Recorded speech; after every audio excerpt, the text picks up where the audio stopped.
주가도 이제 오르고 고금리에다가 IMF 때도 삭감이 안 된 걸로 알고 있어요. 있을 수 없는 일이 벌어진 거 아닌가. 우리 정부나 우리 국민들이 좀 더 허리띠를 졸라매면서 쓸 때 돈을 쓰지 않으니까 지금 서민 경제는 비명을 지르고 있거든요. 한중일 중에서 우리 한국이 지금 이제 꼴찌를 했어요. 이런 경우가 없었잖아요.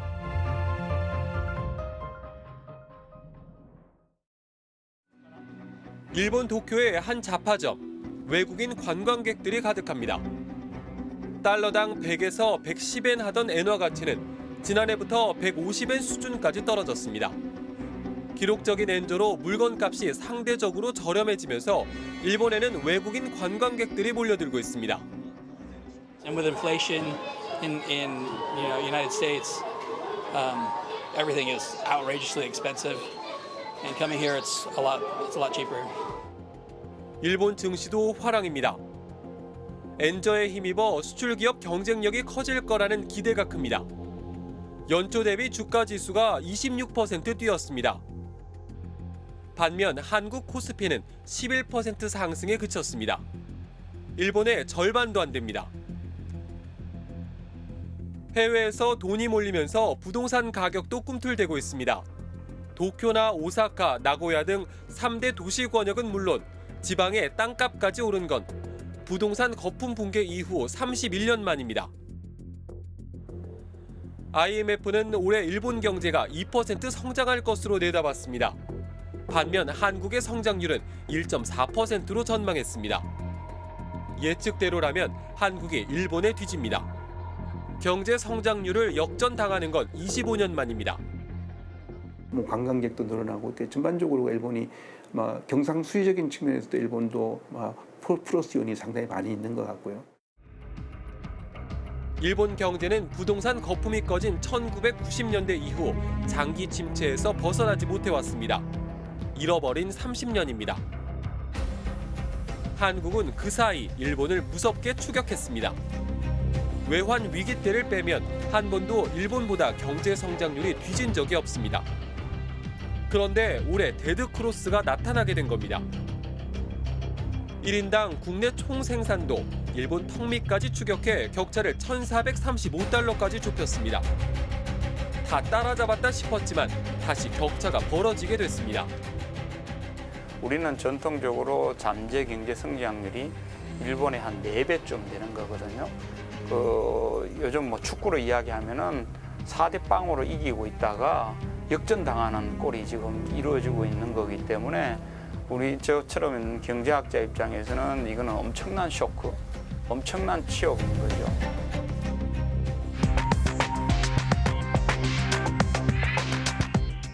한국 경제가 심상치 않습니다. 올해 경제 성장률이 1%대에 머물 것 같다고 합니다. 이러다 한국 경제가 일본의 잃어버린 30년을 따라가는 건 아닌지 걱정하는 목소리도 나오고 있습니다. 오늘 스트레이트는 지금 우리 경제에 무슨 일이 생기고 있는 건지 짚어보겠습니다. 임상재 기자가 나와 있습니다. 임 기자, 올해 성장률이 일본보다도 더 낮을 거라는데 이거 심각한 거 아닙니까? 일본의 성장률을 역전당한 게 IMF 외환 위기 이후 처음이라고 하니까 쉽게 볼 상황은 아닌 것 같습니다. 왜 이렇게까지 경제가 나빠진 겁니까? 우선 물가, 금리, 환율이 모두 고공행진하는 삼중고가 문제입니다. 여기에 코로나 때 불어난 빚이 우리 경제를 위협하고 있습니다. 먼저 경제 현장에서 울리는 경고음의 정체가 무엇인지 취재했습니다. 수도권 최대의 건설 일용직 시장으로 꼽히는 서울 남구로역. 날이 밝았는데도 일을 구하지 못해 허탕을 치는 사람들이 많습니다. 일거리가 없어요. 일주일 나가도 일이 없어요. 한 번 나가다, 두 번 나가다. 건설 경기가 침체에 빠졌기 때문입니다. 언제부터 좀 확 줄었다고 좀 느껴지세요? 피부적으로 느끼는 건 한 3달이 넘었어요. 가면 갈수록 안 좋아질 거라는 생각을 하는 사람이 많아요. 인천 검암역 역세권의 한 건설 부지. 9만여 제곱미터의 아파트 단지와 상업시설이 들어섭니다. 사업비가 1조 5천억 원에 이릅니다. 그런데 첫 삽도 못 뜨고 있습니다. 사업에 뛰어든 한 건설사가 지난달 부도 처리됐습니다. 안 좋으시네요. 저게 생긴다고 해서 갭투자로 뭐 여기 아파트 이런 사시는 분들 계셨고. 올해 들어 건설사 폐업 신고는 400건을 넘어섰습니다. 17년 만에 가장 많습니다. 러시아, 우크라이나 전쟁 여파로 건설 자재값이 뛰면서 사업성이 나빠졌습니다. 고유가의 고환율이 자재값을 끌어올렸습니다. 최근에는 이스라엘과 팔레스타인 무장정파 하마스의 무력 충돌로 유가가 널뛰고 있습니다. 여기에 고금리가 결정타였습니다. 부동산 프로젝트 파이낸싱 PF 대출 금리가 2배 가까이 뛰었습니다. 현장에서는 10% 금리도 흔합니다. 연체율은 큰 폭으로 늘었습니다. 최근에는 20%를 넘볼 정도입니다. 시공 능력 10위권 대형 건설사도 위험할 수 있다는 얘기마저 나옵니다. 돈줄이 막혀 흑자 도산할 수 있다는 겁니다. 저금리 시기 엄청난 돈이 풀리면서 PF 대출 잔액은 133조 원으로 불어났습니다. 프로젝트 파이낸싱이 우리나라의 가장 지금 현재로 보면 금융시장에서 위험한 부분입니다. 정부가 관리가에 실수를 하거나 이 프로젝트 파이낸싱의 위험도가 높아지면은 이게 이 회사들이 금융회사들이 부도를 하고 이게 실물 경제로 옮아갑니다. 돈이 넘쳐나던 때 불어난 빚더미는 지금 한국 경제를 위협하고 있습니다. 이 신혼부부는 넉 달 전 3억 원의 빚을 내 경기도 시흥에 아파트를 샀습니다. 작년에는 엄청 높았는데 올 초에 되게 많이 낮아졌거든요. 그리고 나서 다시 또 올라가고 내려가고 반복하는 걸 보이니까 이거에 맞추기보다는 우리가 집을 사기로 마음을 먹었으니까. 원금과 이자로 매달 150만 원씩 갚으려다 보니 씀씀이를 확 줄였습니다. 미용실이 제일 많이 그랬던 것 같아요. 제일 많이 이제 안 쓰게 된. 영화 보는 거나 이런 건 좀 많이 없어졌고. 우리나라 전체 가계부채는 1,749조 원. 이미 국내 총생산 규모를 넘어섰습니다. 증가 속도도 빠릅니다.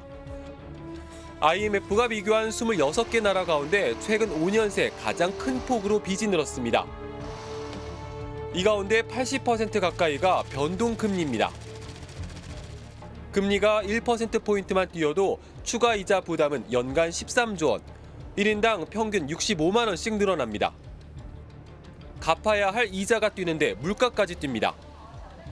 가구 실질 소득은 크게 줄었습니다. 물가를 반영한 소득은 지난해보다 3.9% 줄었습니다. 살림살이가 나아지기는커녕 오히려 나빠졌다는 뜻입니다. 고물가는 저소득층을 집중 타격하고 있습니다. 소득 상위 20%는 월 331만 원 흑자인데 하위 20%는 매달 28만 원 적자입니다. 적자 나면 그거 어떻게 해요? 교회에서 한 3개, 4개, 여기 복지관에 4개 줬고 어쩔 수 없잖아요. 고기 같은 것도 먹고 싶지요. 근데 돈이 없으니까. 소비 침체는 먹자 골목도 덮쳤습니다. 서울 종로의 이 식당은 점심 장사로 2시간 동안 볶국 14그릇을 팔았습니다. 코로나 때보다 장사가 더 안 됩니다. 작년 이맘때면 한 30명 정도 와야 될 손님인데 지금 절반으로 줄었네요. 그럼 언제부터 좀 줄었다라는 게 확 느껴지셨어요? 2023년 초부터 손님 줄어드는 게 현재 몸 체감을 느꼈습니다. 재료값 부담은 커졌습니다.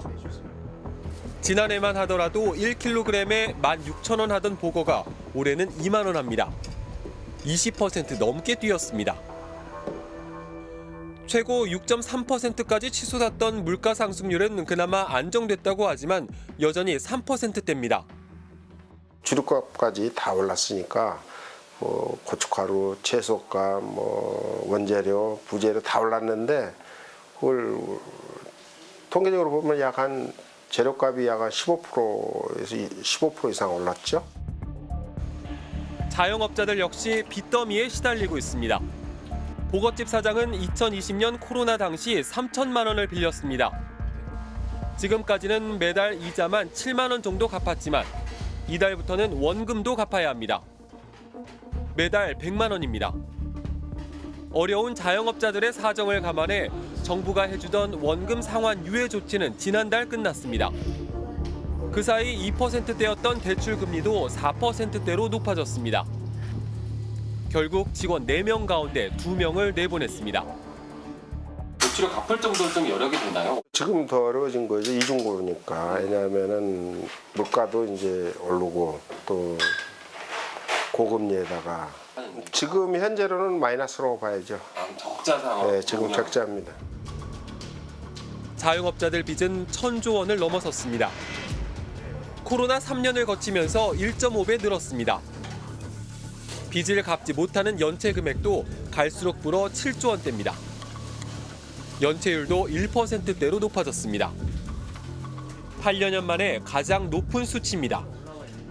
코로나 때 영업이 잘 안 되면서 자영업자분들이 대출을 많이 했고 그 이자가 또 굉장히 올랐고요. 지금 코로나 때 비해서 지금 이자가 뭐 한 3% 정도 오른 상태고 그 이제 이자 부담이 커지고 이제 원금도 상환할 시기가 올해 가을부터 다가오고 있습니다. 따라서 이분들의 이제 그 영업에 대한 압력이 굉장히 커지고 있는 상태이고. 코로나는 끝났지만 그때 불어난 빚이 여전히 사람들의 삶을 짓누르고 있군요. 임 기자, 그런데 정부는 9월부터는 경기가 나아질 거다. 상저하고, 그러니까 상반기에는 어려워도 하반기엔 나아질 거라고 했잖아요. 네. 이 예측이 빗나간 겁니까? 정부는 중국이 코로나에서 벗어나 경제가 살아나면 우리 수출도 늘고 경제도 좋아질 거라고 전망했습니다. 하지만 이런 전망은 빗나갔습니다. 왜 그런지 취재했습니다. 서울 명동에 중국인 관광객들이 돌아왔습니다. 장바구니에 화장품이 한가득입니다. 买什么？买了一些就是面膜，还有这个保湿的那种，对，还有这个化妆的那个粉。就看到有人说好用，所以就可以试一下的。 중국이 사드 보복 조치로 금지했던 한국 단체 관광을 6년 만에 허용했습니다. 빗장을 풀자마자 8월 한 달 동안 중국인 관광객 26만여 명이 한국을 찾았습니다. 1년 전보다 10배 가까이 늘었습니다. 第一次来。购物的环境怎么样？非常好，它那些店的装修风格我很喜欢，很简约，然后也很好看。 하지만 씀씀이는 예전만 못합니다. 사드 사태 전인 2016년에는 중국인 한 명이 면세점에서 500달러어치를 샀는데 지금은 200달러에 그칩니다. 절반도 안 됩니다. 중국 경제가 심상치 않습니다. 중국 청년 10명 가운데 2명은 일자리를 찾지 못하고 있습니다. 경제가 나빠진 진원지는 대형 부동산 개발업체들의 잇단 부도 사태입니다. 고도 성장기의 거품이 조금씩 걷히고 있는 겁니다. IMF는 중국 부동산 위기가 더 심화하면 세계 경제의 중요한 위험 요인이 될 수 있다고 지적했습니다. 올해 중국 경제 성장률은 석 달 전보다 0.2%포인트 낮춰 5%로 전망했습니다. 하반기에 중국 사정이 좋아지면 우리 경제도 좋아질 거라는 정부의 낙관론은 빗나가고 있습니다. 중국은 어떻게 보면 부동산에 완전히 의지한 경제라고 볼 수가 있는데요. 그 개발 회사들, 건설 회사들이 지금 파산 위기에 몰리면서 이 중국 경제가 사실은 어떻게 흘러갈지가 지금 예측이 어려울 정도로 그 암울한 상황입니다.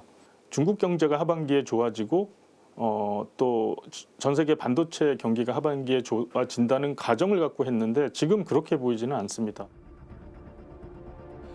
중국과 한국 경제는 함께 성장했습니다. 중국이 10% 안팎의 고도 성장을 이어가는 동안 한국 역시 5에서 6% 성장을 이어갔습니다. 반대로 중국 경제가 위축되면 그대로 우리 경제에 반영됐습니다. 이 제조업체도 최근 중국발 한파를 체감하고 있습니다. 이 회사가 납품한 특수광은 건설 장비나 공장 기계로 가공돼 대부분 중국으로 들어가는데 최근 주문량이 30% 가까이 떨어졌습니다. 설비 투자는 엄두도 못 냅니다. 설비 투자도 겁나는 거죠. 왜 그러냐면 그런 설비라든가 뭐 장비를 새로 증설하거나 자동화하면 일시적으로 돈이 많이 들어가잖아요. 지난 30년 동안 중국은 한국 경제를 먹여 살린 원천이었습니다. 1992년 한중 수교 이후 중국과 교역에서 우리는 엄청난 돈을 벌어들였습니다. 30년 넘게 한 달도 빼놓지 않고 이어지던 기록이 지난해 10월 깨졌습니다. 이후 11개월째 적자가 이어지고 있습니다. 가장 큰 원인은 반도체입니다. 중국은 한국 반도체의 최대 수출 시장인데 1년 전보다 수출이 25% 가까이 줄었습니다. 삼성전자의 대중국 매출 비중은 2018년 17.7%에서 지난해 11.8%로 쪼그라들었습니다. 우리가 있는 거기서 흑자를 많이 봤죠. 근데 적자가 돌아섰죠. 계속 지금 이제 중국 수출 줄고 있는 문제라든가. 그러니까 큰 시장이 중국이라는 큰 시장이 우리에게 지금 현재 별로 큰 도움이 안 되는 상태가 돼 있는 거고. 더 큰 문제는 이게 단기적 침체로 그치지 않을 수도 있다는 점입니다. 지난 8월 중국의 통신장비 업체 화웨이가 공개한 신형 스마트폰입니다. 중국 현지에서는 없어서 못 팔 정도라는 말까지 나옵니다. 不是自研的吗？可以来看一下。可能会，他没有，现在没有货。 중국 언론은 이 스마트폰에 중국이 자체 개발한 7나노급 애플리케이션 프로세서를 탑재했다고 보도했습니다. 애플리케이션 프로세서는 스마트폰의 두뇌 역할을 하는 반도체입니다. 7나노급은 삼성전자가 이미 4년 전 양산을 시작한 구형이지만 세계는 깜짝 놀랐습니다. 중국의 첨단 기술 개발을 저지하려는 미국의 집중 견제 속에 내놓은 성과이기 때문입니다. The reports about Huawei are incredibly disturbing. The threat is different today. The threat from China in 2023 is different than the Cold War threats of decades ago. It is technology. 중국은 1,000억 달러, 우리 돈 135조 원을 투자해 반도체 기술 자립에 사활을 걸고 있습니다. 한국의 첨단 반도체를 사다 쓰던 최대 소비 국가에서 이제는 직접 만들어 쓰는 제조 국가가 되겠다는 겁니다. 지속적인 미국의 압박에 대응하기 위해서는 결국은 과학기술을 계속 발전시켜야 된단 말이에요. 선별적 방식으로 자신들이 가장 잘하는 분야를 일단 집중 지원을 하고 그렇지 않은 분야는 현상 유지하는 차원에서 움직이는 이런 걸로 이 단계를 넘어가려는 그런 전략을 짜고 있다. 이렇게 보는 게 맞을 것 같습니다. 미국과 중국의 패권 경쟁. 고도 성장의 시대가 저물고 있는 와중에도 중국은 첨단 기술 자립을 향해 나아가고 있습니다. 중국에 크게 의존해온 한국 경제에는 구조적인 먹구름이 들이우고 있습니다. 그런데 일본은 그 사이 반사 이익을 챙기고 있습니다. 중국에서 빠져나가는 투자 자금과 첨단 반도체 기업들을 일본으로 하나 둘씩 불러들이고 있습니다. 미국 인텔과 IBM, 마이크론의 투자를 유치했고 내년부터는 일본 현지에서 대만 TSMC 반도체 생산 공장도 가동됩니다. 일본은 지금 이 반도체와 2차 전지에서는 어떻게 보면 후발주자이기 때문에 한국과 중국을 따라가야 되는 입장이기 때문에 지금 일본의 입장에서는 미국과의 관계 개선을 통해서 어떻게 하든 옛날에 그 반도체 대국이었던 1990년대 일본을 살리고자 하는 입장이고 그로 인해서 수많은 투자를 이제 대만의 기업과 미국의 기업으로부터 받은 상황이고요. 한국은 실리를 챙기고 있는 걸까요? 한미일 삼각동맹이 강화되면서 중국과 갈등은 커졌습니다. 섣부른 탈중국이라는 논란을 자초한 뒤 정부는 뒤늦게 중국과 관계 개선을 시도하고 있습니다. 미국과의 관계를 강화하는 것이 곧 중국을 벗어나는 중국을 외면하는 것이냐 그렇게 해석해서는 안 된다. 탈중국은 선언한 적도 없고 탈중국을 할 의도도 전혀 없다는 말씀을 분명히 드립니다. 항저우 아시안게임 개막식에서 한덕수 국무총리가 시진핑 중국 국가주석을 만나 시 주석의 연내 방안을 타진했습니다. 주춤해졌다고는 하지만 중국은 여전히 세계에서 가장 빠르게 성장하는 경제 대국입니다. 주요 20개국 가운데 올해 5% 넘는 경제 성장률이 전망되는 건 인도에 이어 중국 두 나라뿐입니다. 중국을 시장으로 보느냐 아니면 공산 전체주의 국가로 보느냐에 따라 경제적 이득은 엄청나게 차이가 나는 거거든요. 근데 작년에 이 정부는 중국을 이념의 잣대로 보기 시작했어요. 그래서 탈중국이라는 정책을 이제 갖기 시작했는데 이게 경제적으로 엄청난 충격을 준 겁니다.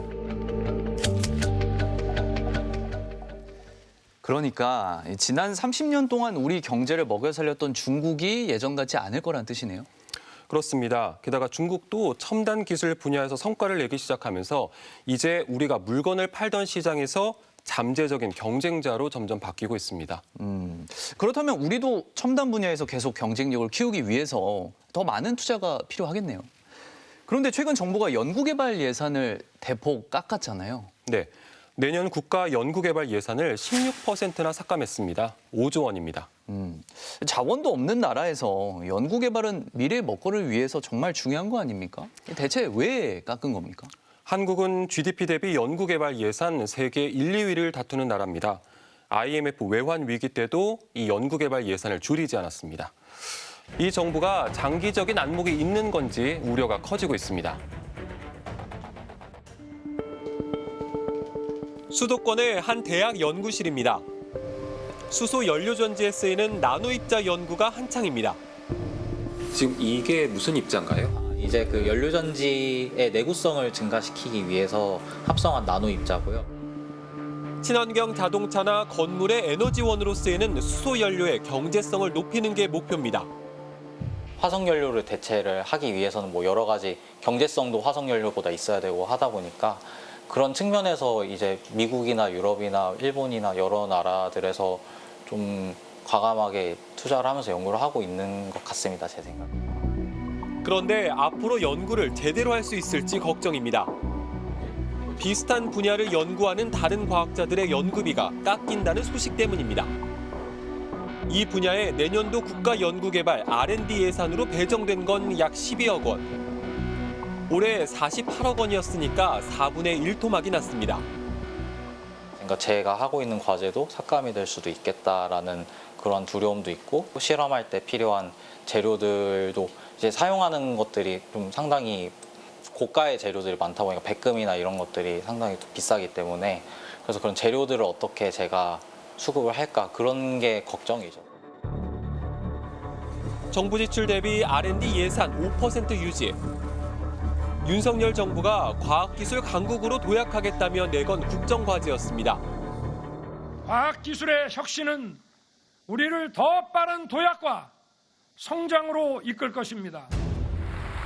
그런데 1년 만에 말이 바뀌었습니다. 나노먹기식 R&D 체계를 개편하여 과학기술 혁신을 추진할 것입니다. 윤 대통령의 이 발언 직후 R&D 예산은 정부 지출 대비 5%에서 3%대로 쪼그라들었습니다. 왜 줄어든 걸까요?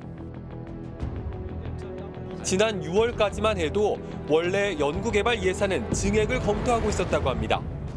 6월에 마련된 예산안이 2% 증액된 안이 맞죠? 초기에는. 그거는 이제 그 5월 달에 네. 5월 한 중순부터 이제 하나의 안으로서 네. 검토된. 그런데 예산안을 받아본 윤석열 대통령이 이종호 과기부 장관에게 크게 화를 낸 뒤 갑자기 삭감됐다는 의혹이 제기됐습니다. 이 장관은 시인도 부인도 하지 않았습니다. 어떻게 저런 말을 쓸 수가 있지 싶을 만큼 거친 언어로 장관님을 비난했다라고 하는 얘기가 지금 과학기술계에 파다해요. 있었습니까? 없었습니까? 재정전략회의에서 여러 가지 의견들을 제가 잘 경청을 했습니다. 거칠었던 건 사실이고요. 그건 뭐 의원님 그렇게 생각하셔도 저는 뭐 제가 뭐라고 할 수는 없는 부분이고요. 질의가 계속되자 과기부 장관은 윤 대통령이 욕설을 하진 않았다고 부인했습니다. 의원님 그 부분에 대해서도 그렇게 말씀하시면 안 되고요. 예, 그렇게 그렇게 보이잖아요. 아까 이제 어떤 분이 대통령께서 욕설을 하셨다는데 전혀 그렇지 않습니다. 정부가 국회에 제출한 내년도 국가 R&D 예산은 25조 9천억 원. 올해보다 5조 2천억 원, 16% 이상 줄였습니다. 국가부도 위기였던 IMF 외환 위기 때도 하지 않던 삭감입니다. 경제 사정이 나빠도 1%라도 늘리던 예산입니다. IMF 때도 삭감이 안 된 걸로 알고 있어요. 있을 수 없는 일이 벌어진 거 아닌가 그런 생각이 들고 현장에 있는 연구자들 연구를 하지 말라는 얘기인가? 일본의 반도체 디스플레이 핵심 소재 수출 제한에 맞서기 위해 마련했던 소재, 부품, 장비, 일명 소부장 개발 예산도 최대 90% 깎였습니다. 코로나 같은 신종 감염병에 대응하기 위한 백신 연구 개발 예산도 80% 삭감됐습니다. 보건당국은 과도한 예산 삭감으로 사업 진행이 불투명하다는 의견을 냈습니다. 과학계를 이끌어갈 연구자들은 어떻게 받아들일까요? 스트레이트는 대학과 정부 출연기관의 박사과정 연구자 4명을 만났습니다. 연구자의 길을 계속 갈 수 있을지 의문이라는 답이 돌아왔습니다.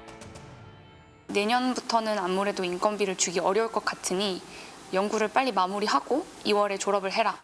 그러면 그분들은 어떻게 해요? 그냥 말 그대로 5년을 날리는 거고. 학생팀에 연락이 온대요. 혹시 신입생 취소할 수 있느냐, 이번 학기에 온 애들. 예산 삭감이 되고 나니까 이 친구를 뽑으면 더 상황이 열악해질 것 같은데 하면서 학교 측에 전화하는 거죠. 물을 수 있냐. 이럴 거면 해외로 가거나 의사가 될 걸 후회도 된다고 했습니다. 전문직을 준비하는 게 어떠냐 그런 얘기까지 나왔었는데 그럼에도 불구하고 저는 과학기술 분야를 좋아했고 더 나아가서 과학기술에 내가 좀 더 도움이 되는 분야를 찾고 싶어서 과학기술정책이라는 연구를 선택을 한 건데 그때 그 말을 들을 걸 하는 생각도 듭니다.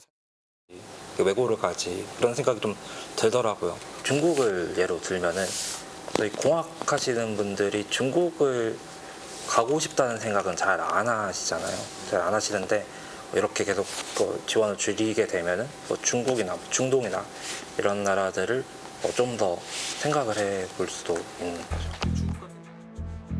한국의 GDP 대비 연구개발 예산은 이스라엘에 이어 세계 2위. 자원도 없는 한국 경제가 이만큼 성장한 건 첨단 기술을 향한 연구개발 덕분이었습니다. 하지만 규모만 놓고 보면 아직 다른 선진국들보다 한참 못 미칩니다.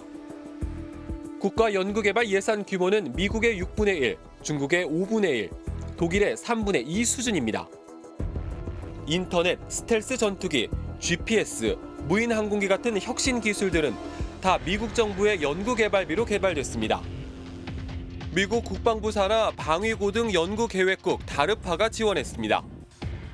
처음에는 국가가 할 수밖에 없다가 어느 정도 이제 시간이 지나고 나서 이게 수익이 발생할 수 있을 정도가 되면 이제 그걸 민영화하거나 민간에게 넘기는 방식인 거죠. 지금 미국 같은 경우가 그걸 가장 잘하는 나라인데 이 우주 같은 경우는 불가능하다고 생각했었는데 이 스페이스X라는 기업이 그걸 해낸 거죠. 근데 그게 만들어지기 전에는 60년대부터 2000한 10년대 정도까지 계속되는 그 국가의 투자가 있었던 거죠. 정부는 첨단 바이오와 인공지능, 반도체, 2차 전지 등 당장 돈이 되는 분야에 집중 투자해 비효율을 바로잡겠다고 밝혔습니다. 효율과 비효율을 나누는 기준은 뭘까요? 노벨 물리학상을 받은 조지 스무트 교수는 기초과학에 투자하면 100배 넘는 이득을 볼 수 있지만 문제는 시간이 필요하다면서 한국은 천연 자원이 없는 국가인데 기술 투자로 경제 10위권 국가가 됐다고 했습니다. 또 다른 노벨 물리학상 수상자인 콘스탄틴 노보셀로프 교수는 예산 삭감이 전반적으로 한국 과학계에 타격을 줄 것 같다고 했습니다. 올해 노벨 생리의학상은 코로나19 mRNA 백신 개발 연구진에게 돌아갔습니다. 백신 상용화에 30년이 걸렸습니다. 우리에게 노벨상은 가능할까요? 원래 과학은 비효율적인 거거든요. 어떤 기술이 주는 여러 가지 혜택들이나 이런 것들은 직접적인 경제적인 이해관계로 이게 계산하기가 좀 힘든 것들이거든요. 거기에 대해서 좀 새로운 가치를 좀 부여를 해줘야 된다. 그냥 단지 얼마 돈 벌었을 거냐 이제 이런 관점에서 좀 벗어날 필요가 있다는 거고요. IMF 외환위기 때도 줄이지 않았던 건 먼 미래를 위한 투자이기 때문이잖아요. 참 걱정이 됩니다. 네. 그런데 이렇게 연구개발 예산을 대폭 깎은 게 세금이 역대급으로 덜 거쳐서 그런 거 아닙니까? 세수가 확 줄었습니다. 이 올해 세금이 예측보다 59조 원이나 덜 거칠 거라고 합니다. 사상 최대 규모의 세수 구멍이 난 겁니다. 왜 그렇게 큰 구멍이 난 겁니까? 정부는 경기가 예상보다 안 좋았다고 설명하지만 정말 그게 전부인지는 좀 의심스럽습니다. 세수에 구멍이 뚫리면서 정부가 돈을 쓰지 못해 경제 성장률을 오히려 깎아먹는 일이 벌어지고 있습니다.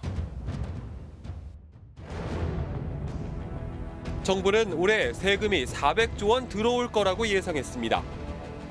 그런데 지난달 다시 계산해 보니 들어올 세금이 341조 원에 그친다고 했습니다. 59조 원. 역대 가장 큰 구멍이 나게 됐습니다. 정부의 세수 예측이 크게 실패한 겁니다. 세금은 어디서 줄었을까요? 법인세가 25조 원이나 줄었습니다. 양도소득세는 12조 원 넘게 감소했습니다. 부가세는 9조 원, 종합소득세는 3조 원 넘게 줄었습니다. 정부는 경기가 예상보다 안 좋았다고 해명했습니다. 하지만 이걸 정말 예측하지 못했을까요? 대부분의 나라가 코로나19 사태를 지나면서 굉장히 많은 돈을 풀어놨기 때문에 결국에는 금리 인상 구조로 갈 수밖에 없었다라고 하는 것은 경제학을 공부하는 사람들은 누구나 다 예측할 수 있는 상황이었고요. 지난해 정부는 대규모 감세안을 발표했습니다. 법인세 최고 세율을 25%에서 22%로 내리고 상속세 납부 이후에 재산세와 종부세 과표 비율 인하안이 포함됐습니다. 주로 대기업과 부자들에게 혜택이 돌아가는 감세안이었습니다. 대기업도 일부 있지만 중소기업의 감면율이 더 크다. 부자 감세라고 제시한 바 없고요. 일부 경제 전문가들은 기획재정부가 의도적으로 세수를 부풀린 건 아닌지 의심합니다. 윤석열 정부의 감세 정책을 정당화하기 위해 고의적으로 세금이 충분히 거칠 거라고 예측했을 가능성입니다. 만약에 감세안을 발표한 다음 해에 세수가 준다고 예측이 되면은 정치적으로 요 감세안을 통과시키기 좀 어려울 거라고 봤던 것 같아요. 그러니까 좀 무리가 되더라도 우리가 좀 높게 한번 예측 한번 해보자라고 해서 결과적으로 과도하게 예측이 되고 경제도 안 좋으니까 세수가 덜 거치고. 이렇게 크게 구멍이 났는데 나라 살림은 어떻게 하겠다는 걸까요? 정부는 허리띠를 졸라매겠다고 했습니다. 국채를 발행하는 추경은 하지 않겠다고 했습니다. 우리가 확장적 정책을 쓸 수 없는 상황이기 때문에 그렇다면 우리 정부나 우리 국민들이 좀 더 허리띠를 졸라매면서 대신 환율 안정을 위한 비상자금인 외국환 평형기금에서 20조 원을 꺼내 쓰고 올해 안 쓰고 남는 불용 예산도 활용하겠다고 했습니다. 빚내지 않고 돈을 최대한 안 쓰겠다는 뜻입니다. 불용을 이용해서 앞으로 정책 대응하겠다라고 하는 기획재정부의 정책 취지는 결국에는 가급적 정부 예산을 쓰지 마라라고 하는 압박으로 볼 수밖에 없습니다. 정부가 돈을 쓰지 않으면 어떤 일이 벌어질까요? 가계, 기업, 정부는 경제의 3주체입니다. 가계 소비가 줄고 기업들도 어려우면 정부라도 돈을 써야 경제를 살릴 수 있습니다. 그런데 올해 상반기 정부 재정이 경제 성장률에 얼마나 기여했나 봤더니 마이너스 0.8%포인트였습니다. 정부가 오히려 경제 성장률을 깎아먹었다는 뜻입니다. 반면 일본 정부는 재정을 풀어 0.1%포인트 성장률을 끌어올렸습니다. 한국과 일본의 경제 성장률이 역전됐는데 정부 역할에서만 0.9%포인트가 벌어진 셈입니다. 재정 건전성을 우려한다면 세입을 늘려야 되는 거예요. 증세를 해야 되는 거예요. 증세를요. 증세를 안 하면 결국은 지출을 계속 축소시킬 수밖에 없고 그러면 악순환 고리가 만들어진다 이거예요. 그러면 그게 경제 성장이 경제 규모가 줄어들면서 그게 전체 경제에 미치는 영향은 오히려 더 부정적이죠. 그러니까 정부가 그러니까 이렇게 성장률을 끌어내리는 나라가 없다니까요. 취임 첫 해 윤석열 대통령은 민생을 앞세웠습니다. 민생을 최우선으로 챙기면서 우리 경제의 성장 동력과 미래 먹거리 확보에도 책임 있게 나서야 할 것입니다. 그런데 1년 만에 민생 대신 이념이 그 자리를 대체했습니다. 제일 중요한 게 이념입니다. 철진한 이념이 아니라 나라를 제대로 끌고 갈 수 있는 그런 철학이 바로 이념입니다. 경제 운영의 실패라고 저는 생각하고 있습니다. 경제 운영에 있어서 너무 지나친 이념, 또 이념적 잣대를 들이대고 있기 때문에 지금 경제가 망가지고 있는 거거든요. 수출의 이제 특정 국가를 적대시하면서 탈중국이라든지 이런 정책을 취하면서 지금 수출이 경착륙하고 있는 거거든요. 그 바람에 한국 경제가 쇼크를 받고 있고 내수 경제도 건전 재정이라는 이념의 잣대를 들이대면서 쓸 때 돈을 쓰지 않으니까 지금 서민 경제는 비명을 지르고 있거든요.